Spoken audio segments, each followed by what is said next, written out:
और एफएटीएफ की grey list से बाहर निकल सकता है, लेकिन ऐसा होना भी चाहिए क्योंकि पाकिस्तान ने 27 में से 21 नकात पर दुनिया को इस हवाले से मुतमईन किया है और जो बकिया 6 हैं उन पर भी काम नेक नियति के साथ किया जा चुका है। अलबत्ता आलमी दुनिया और बिलखुसूस हमारे हरीफ ये नहीं चाहते कि पाकिस्तान इस मुश्किल से बाहर निकल जाए। अब वजीर खारजा की ये उम्मीद किस हद तक बढ़ा सकती है, आज प्रोग्राम का पहला टॉपिक हमारा इसी बारे में, क्योंकि पॉजिटिव रहना चाहिए और पाकिस्तान ने काम भी किसी हद तक मुकम्मल कर लिया है। नासिर भाई चौकताई साहब, हमने जब पहले भी बात की तब भी हमने कहा था कि दुनिया ये नहीं चाह रही, या यूं कह लीजिए कि हमारे हरीफ ये नहीं चाहते कि हम ग्रिड से बाहर निकल कर आए। इस बार हमने 21 पर पहले काम किया हुआ है, 6 पर भी हम तकरीबन मुकम्मल काम कर चुके हैं। वजीर खारजा की जो उम्मीद है, आपको लगता है कि हकीकत का रूप धार लेगी?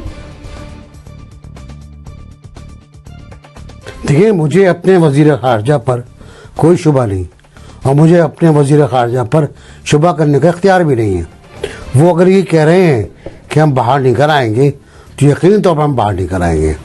हमारे वजीर खारजा मामूली आदमी नहीं है, मतलब उनका तजिया भी होता है, उनका कश्फ भी होता है, उनका अंदाज़ा भी होता है, उनके ताल्लुकात भी हैं, उनके फ़ोन पर राब्ते भी सबसे रहते हैं। लेकिन बात यह है कि आपके मुकाबले पर कौन है। आपके मुकाबले पर एफएटीएफ में वो लोग बैठे हुए होंगे जिनको ना लॉजिक की फ़िक्र है, ना दलील की परवाह है, ना सबूत की फ़िक्र है। वो सिर्फ आपके ख़िलाफ़ काम करना चाहते हैं, आपकी जड़ें काटना चाहते हैं, आपको मफलूज करना चाहते हैं, आपको आइसोलेट करना चाहते हैं। उनके ख़िलाफ़ हमने क्या किया अब तक? मेरा ख्याल है डोजियर से आगे हम बात नहीं बढ़ पाई। लेकिन डिसइंफो लैब हो, बेल्जियम हो, यूरोपीय सिफारतकारी हो, यूरोपीय पार्लियामेंट हो, इन लोगों ने खासा काम किया है और बहुत तगड़ा काम हुआ है। लंदन में खासा काम हुआ है। लेकिन ये कि क्या उसका असर एफएटीएफ पर होगा, मेरा ख्याल है नहीं।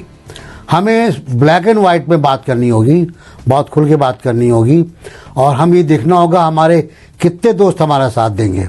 मेरी ख्वाहिश है, मेरी उम्मीद है, मेरी दुआ है कि अब हम एफएटीएफ से बाहर निकल आए। बहुत हो गया ये आंख मिचोली का खेल, बहुत फ्रॉड हो गया। हमसे बुरे मुल्क मौजूद हैं इस दुनिया में, हमसे गंदे मुल्क मौजूद हैं इस दुनिया में, जो इस मुल्क दुनिया को तबाह कर रहे हैं, बर्बाद कर रहे हैं। उन पर एफएटीएफ लागू नहीं होता। तो ये नाइंसाफी है और इसके खिलाफ हमें बात भी करनी होगी। मैं भी एम्फेसाइज ज्यादा करना चाहूंगी इस बात पे नहीं कि पाकिस्तान ने कितना होमवर्क करना है, क्योंकि हम तो सच्ची बात है 2014 एंड ऑनवर्ड्स जब से एपीएस हुआ है तब से हम काफी हद तक एक कंसेंसस पर हैं इस मामले पे, जो कि टेरर फाइनेंसिंग या इन मामलात से मुंसलिक हैं। हमें अपने होम ग्राउंड में जो अगर कोई एक आध लैप्सेस है ना उस पूरे नेशनल एक्शन प्लान की इंप्लीमेंटेशन पर भी, जिसके कुछ हमें फॉल आउट नजर भी आते हैं पाकिस्तान में, वो लैप्सेस हमारी तरफ हैं। वो किसी और को पाकिस्तान के बाहर या दुनिया में हम कोई टेररिज्म फैला रहे हैं, ऐसी कोई बात नहीं है। मतलब ये एक बड़ा मिसकंसेप्शन है जो कि दो बातों को, तो बिल्कुल मुख्तलिफ बातों को एक बनाकर पेश किया जाता है। इसका जो प्रोपेगेंडा वाला एस्पेक्ट है ना, मुझे लगता है हमें अब उसके ऊपर फोकस करना चाहिए। ठीक है, हम बहुत कुछ कर रहे हैं, लेकिन जब तक हम दुनिया को बताएंगे नहीं, अच्छी तरह से बावर नहीं कराएंगे कि हम क्या कुछ कर रहे हैं और इसमें कितना स्ट्रॉन्ग एक भारत का प्रोपेगेंडा है, तब तक मुझे नहीं लगता बात बनेगी। क्योंकि सीधी बात है कि हमें कुछ ममालिक के सपोर्ट की वहां पर जरूरत है, एफएटीएफ की इस लॉबी को हमारे फेवर में करने की जरूरत है। और भारत इसमें जिस लेवल का बहुत मुनज़्ज़म प्रोपेगेंडा कर रहा है, मुझे लगता है कि हमें शायद, मैं इन माय ओन ओपिनियन, मुझे लगता है शायद उस चीज को हम अभी तक ग्रैस्प नहीं कर पाए हैं। अच्छा। हम अभी भी अंदाजा ये नहीं लगा पाए हैं कि कितना स्ट्रॉन्ग प्रोपेगेंडा है जो कि भारत कर रहा है। अभी जैसे ब्रिगेडियर साहब ने कहा, वो बिल्कुल दुरुस्त है कि हाफिज सईद और मसूद अजहर, ये दो वो लोग हैं जो कि भारत की आंख में खटकते हैं और वो इनकी बेसिस पर पूरा जो एक एफएटीएफ का एक आर्ग्यूमेंट है पाकिस्तान के अगेंस्ट, वो बिल्डअप करते हैं। ख्वाह ये कि ये तमाम लोग अब हिरासत में भी हैं, इनके एसेट्स भी फ्रीज हुए हुए हैं, सजाएं भी मिली हुई हैं कोर्ट से, लेकिन हर चीज को ऐसा पोर्ट्रे किया जाता है भारतीय जो डिस इन्फॉर्मेशन में कहना चाहिए, बल्कि मीडिया जो उनका है, उनकी तरफ से ऐसा पोर्ट्रे किया जाता है कि नहीं जी, ये एफएटीएफ में की आंखों में धूल झोंकने की कोशिश है जो कि पाकिस्तान की तरफ से की जा रही है। और हमारी तरफ से इस मनफी प्रोपेगेंडा को काउंटर करने के लिए हम क्या कर रहे हैं, मुझे इतनी इफेक्टिव एफर्ट्स इस बिहाफ पर नजर नहीं आती हैं। सबसे बड़ी तो बात यह है कि जिस मीडिया के थ्रू वो ये तमाम प्रोपेगेंडा और डिस इन्फॉर्मेशन फैला रहे हैं, जो कि ईयू ने भी अब उनको बता दिया है और उनको एक तमाचे की तरह मारा गया है, मुझे लगता है उसको काउंटर करने के लिए हमारा मीडिया, इंग्लिश स्पीकिंग मीडिया, जो दुनिया भर में पहुंचे और हमारी बात उन तक पहुंचाई जाए, रसाई हो हमारी बात की, हमारे नैरेटिव की, ये चीज मुझे बहुत बड़ा मिसिंग लिंक पाकिस्तान के बिहाफ पर लगता है। तो ये बात बिल्कुल दुरुस्त है, कुछ चीजें ऑन ग्राउंड हैं, कुछ चीजें रियलिस्टिक हैं, लेकिन इसका बहुत बड़ा, बल्कि 80% में कहूंगी FATF का तमाम जो ये कंपोनेंट है वो मंफी प्रोपेगेंडा है। और ठीक है मोना, पॉइंट आपका आ गया, आपका पॉइंट आ गया। अतर मोना ने यकीनी तौर पर बेहतर बात की है कि वो झूठ को भी सच बनाकर पेश करते हैं, हम अपना सच भी बेहतरीन तरीके से दिखा नहीं पाते। हम नहीं दिखा रहे कि दुनिया नहीं देखना चाहती? देखिए, इसमें मामला ये है कि इसमें सियासत बहुत हद तक प्ले करती है। इंटरनेशनली जो पॉलिटिक्स है, जिसमें जिस तरह अभी जिक्र हुआ, भारत का जिक्र हुआ, अमेरिका का जिक्र हुआ, तो ये सारे फैक्टर्स बहुत ज्यादा इंपॉर्टेंट है। पाकिस्तान ने, जिस तरह आपको पता है, पहले भी यहां पे जिक्र हुआ कि 27 में से 21 पॉइंट्स पे ऑलरेडी पाकिस्तान की कारकर्दगी ऑलमोस्ट 100% है। अब वो ये पाकिस्तान से कह रहे हैं कि जी आप लोगों को प्रोसिक्यूट करें, लोगों के खिलाफ एक्शन लें। पाकिस्तान पिछले 5 साल से नहीं, पिछले 20 साल से एक्शन ले रहा है। 70,000 तो हम लोगों ने जाने दी है पाकिस्तान ने दहशतगर्दी के खिलाफ जंग में। फिर वो मनी लॉन्ड्रिंग की बात करते हैं कि यहां से मनी लॉन्ड्रिंग होती है। भाई, जो यहां से मनी लॉन्ड्रिंग करके बाहर के मुल्कों में लेके चले गए, वो पैसा तो आप वापस करते ही नहीं है। आपने आरिफ नकवी को तो फौरन अमेरिका के हवाले कर दिया, इसलिए कि उनके ऊपर इल्जामात हैं कि अमेरिका में कोई फाइनेंशियल उन्होंने क्राइम्स किए। जो हमारे लोग पैसे लेके बाहर बैठे में, उनकी आप जिक्र नहीं करते और पाकिस्तान के ऊपर इल्जामात लगाते रहते हैं कि यहां से मनी लॉन्ड्रिंग होती है, यहां से टायर फाइनेंसिंग होती है। तो ये सारा पॉलिटिकली मोटिवेटेड है। हाँ, कुछ हमारी कोताहियां होंगी, माजी में कुछ हमारी कमजोरियां थी, उसके ऊपर हमने काबू पाने की कोशिश की है, हमारी अदालतें काम कर रही हैं। लेकिन अगर आप वो ये चाहते हैं कि हमारी अदालतें बगैर किसी सबूत के, बगैर किसी कानून के उस तरह के फैसले दें जिस तरह के डॉक्टर आफिया सदीकी के केस में अमेरिका की अदालत ने दिया कि 7 अमेरिकी फौजियों को एक कमरे के अंदर उस कमजोर डॉक्टर ने मारा, उस अदालत ने उसको कन्विक्ट कर दिया और उनकी स्टोरी मान ली। अब हमारी अदालतें इस तरह की सबूत तो मानने से नहीं। तो ये मसला है कि जब तक ये पॉलिटिकली मोटिवेटेड रहेंगे फैसले, तब तक पाकिस्तान के ऊपर ये तलवार लटकती रहेगी।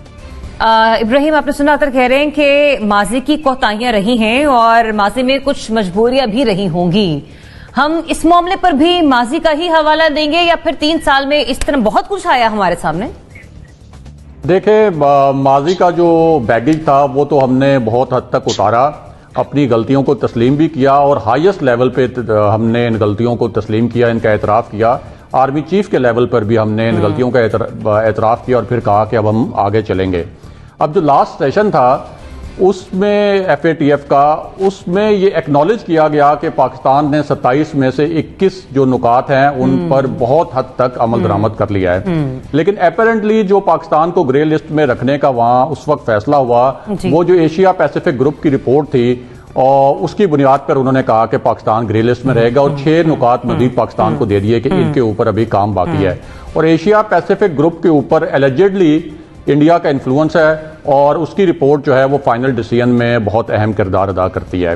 अब ये जो 6 नुकात थे उनमें से एक जो कड़ी शर्त या आप कड़ी शिक कह सकते हैं वो ये थी कि अक़वाम मुत्तहिदा से जो तंजीमें वहाँ से दहशतगर्द करार पाई हैं, जो कलअदम करार पाई हैं, या ऐसी शख्सियात जिनके ऊपर अक़वाम मुत्तहिदा ने पाबंदियां लगाई हैं, उनके खिलाफ भी आप कार्रवाई करें। तो हाफिज सईद के खिलाफ तो हम पहले कार्रवाई कर चुके थे, अभी हमने लखवी साहब के खिलाफ भी कार्रवाई कर दी क्योंकि वो भी UN के तहत उनके ऊपर जो है वो पाबंदियां थी। तो देयर इज नो रीजन कि पाकिस्तान का नाम जो है वो FATF की ग्रे लिस्ट से ना निकाला जाए। हमने टेरर फाइनेंसिंग के ऊपर भी काम किया है और सबसे अहम बात यहाँ पे ये है कि देखें, अभी इंडिया के कई बैंक्स की अभी रिपोर्ट आई है और इंटरनेशनल रिपोर्ट्स भी आई हैं कि वो मनी लॉन्ड्रिंग में मुलविस रहे हैं। और मनी लॉन्ड्रिंग इस वक्त इंटरनेशनली इतना बड़ा क्राइम है। आप देखें, वेस्टर्न यूनियन की आप $500 की ट्रांजैक्शन करें, 3 उसके ऊपर आपके चेक्स लग जाते हैं और उसको आपको बड़ा मुश्किल हो जाती है वो ट्रांजैक्शन थ्रू करवाना भी, क्योंकि आपको पता नहीं होता कि ये मनी लॉन्ड्रिंग जो पैसा जा रहा है ये टेररिज्म के लिए इस्तेमाल होगा, किस चीज के लिए इस्तेमाल होगा। लेकिन वो जो मनी लॉन्ड्रिंग इंडियन बैंक्स की इतनी बड़ी रिपोर्ट आई, उसके ऊपर कोई एक्शन नहीं लिया गया। तो ये जो अब बात आ जाती है कि आपके सफारती एक तो एफर्ट के ऊपर और दूसरा पाकिस्तान के खिलाफ जो इंडिया की एक मौसर लॉबिंग है, फिर इंडिया एक बड़ी मार्केट भी है, उसके ऊपर आई थी। तो टेक्निकली और मेरिट के ऊपर तो पाकिस्तान का नाम निकलना चाहिए, लेकिन मुझे लगता नहीं है कि ये जो पाकिस्तान के खिलाफ एक लॉबिंग है, उसकी बिल्कुल वजह से बिल्कुल, कि जो हम कहा ना गया है वो निकल पाएंगे। पाकिस्तान ने पूरा किया। और अगर मेरिट के बिहाफ पर रखकर हम बात करें तो पाकिस्तान यकीनी तौर पर इस ग्रिड से बाहर निकल कर आ सकता है, लेकिन हम इल्जाम तराशी नहीं कर रहे। माजी में भी ऐसा होता रहा और खुदा ना खास्ता ऐसा होता है कि हम फिर ग्रिड लिस्ट में हमारा नाम बरकरार रहता है। तो इस बात में कोई झूठ नहीं है, कोई से इख्तलाफ नहीं कर सकता कि फिर जो इंटरनेशनल लॉबी है या जो आलमी सियासत है वो पाकिस्तान पर और पाकिस्तानी मुफाद